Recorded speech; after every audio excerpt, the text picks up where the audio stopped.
Yo, what's going on, guys? Welcome back to another episode of Hustle with Julian. Today we're going to be talking about Tier 1 and Tier 2 gas cards according to one of the review videos that I did about a couple weeks ago. And if you're not sure what video I'm talking about, just go and check the recent videos I dropped. You should be able to see what company I'm referring to. But these are going to be the Tier 1 and Tier 2 accounts according to them. And always keep in mind, do your own research. Things change all the time, constantly, especially when it comes to credit. Things are changing all the time, so always do your own research. Most of these cards are going to be from WEX. If you guys aren't familiar with WEX, get familiar with WEX. They have a lot of gas cards, and this is a way to build your business credit if you're maybe repairing your personal credit in the meantime, or you don't want to waste money on other net 30s that are just junk, and you want to increase your Dun & Bradstreet and your Experian business and your Equifax business. For whatever reason, you could always use the gas cards and not waste money. I'm gonna read off this list here. Tier 1 is gonna be 76 gas station. They are supposed to report to Dun & Bradstreet, Experian, and Equifax, and that is a WEX card. I would try to opt for one of those first if you can get approved for one of those first, because they report to all the credit bureaus and not just one or two. Most of these only report to DNB or Business Experian. So if you could get a 3-banger like that one, I would stick with one of those. Next is Murphy USA, that reports to DNB and Experian. Next is the WEX Fleet Card, that reports to DNB and Experian as well. And you could get hotels with that. Shout out to one of my subscribers who commented that. I'll see if I can pin your name. Come and Go, that's DNB and Experian. WEX Fleet, another WEX Fleet Card, that's DNB and Experian as well. Pilot Flying J, that's DNB. And I have a funny story about Pilot J. I'm gonna get into that. I'm gonna make a video on that. Marathon, which is a little gas company. I thought it was like on the East Coast, but they actually have one near me. They report to DNB and Experian. So that wraps it up for the Tier 1 accounts. Some of these accounts are only gonna be in certain areas. Some of these businesses are only on the West Coast or only on the East Coast or in the Midwest, but you just gotta find something near you. A lot of these should be near you. Let's go into tier number 2. Tier 2 is going to be Get-Go. All right, that reports to DNB and Experian. Gulf Fleet, that reports to DNB and Experian. Maverick, that reports to DNB and Experian. That's also a WEX card. A to B reports to DNB. Luke Oil reports to DNB and Experian. MEJER, I don't know how it's pronounced. DNB and Experian, that's a WEX card as well. Global Fleet, that reports to DNB and Experian. Exxon Mobil reports to DNB and Experian. Valvoline reports to DNB and Experian. More tier 2s.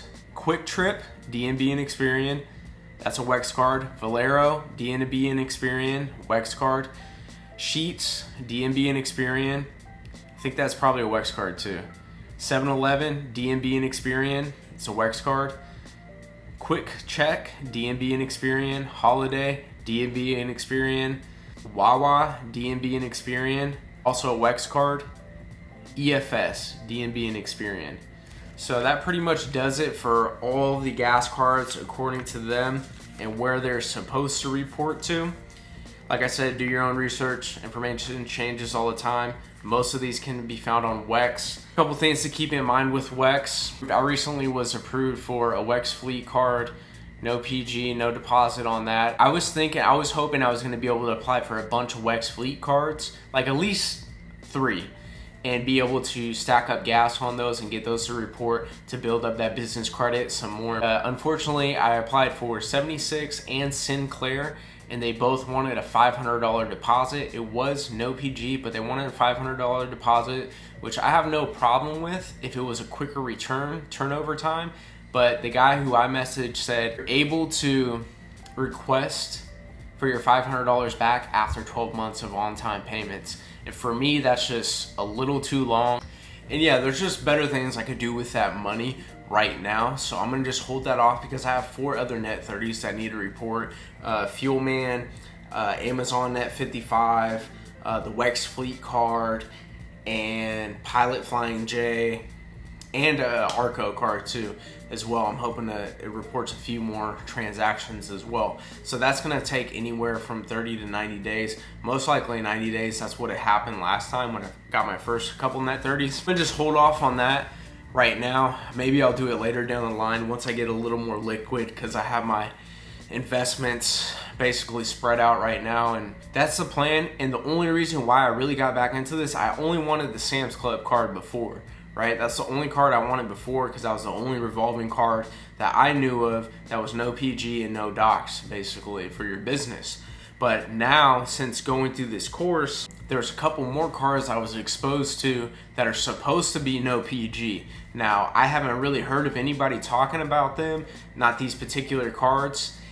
And I don't know what exactly the requirements are. Is there a revenue requirement of 2, 3, 4, 5 million? Because if that's the case, then, you know, there's a lot of cards like that out there that I know of. You know, American Express, Capital One, and different establishments out there that will do it with corporate credit if you're making, you know, 2 million plus in revenue.